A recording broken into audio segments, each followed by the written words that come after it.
macam mana sekarang pandangan kampung ni? Pandangan kami orang asli raya, pandangan kami orang asli ini memanglah akhirnya tu tengoklah dalam surat nanti macam mana nak cerita, kita tahu lagi lah. Memang setuju dengan tak setuju lah pindah-pindah rumah ni kan, memang dah kampung asal kita, nak boleh pindah-pindah tu tak sedap hati lah.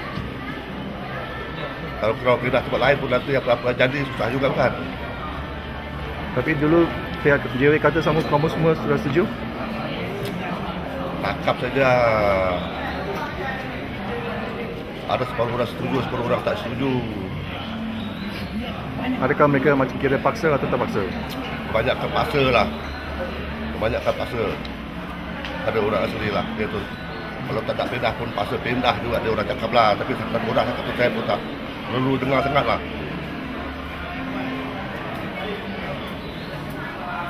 Seperti kalau ada pilihan, ada empangan atau tak ada empangan, apa kamu pilih? Pulang kepada batin, kamu boleh pindah atau kamu pindah? Lepas tu batin tu memang tak suka nak pindah lah, tempat tu dah tempat asal. Nak pindah lagi lain tempat macam mana pendapatan orang asli tu kan. Dan tu tempat asal, dapatlah tahu cari makan di kampung itu, cari rezeki di kampung itu. Kalau pindah tempat baru, nanti macam mana pula nak cari tu rezeki yang babak hutan, ubat ada hutan kan.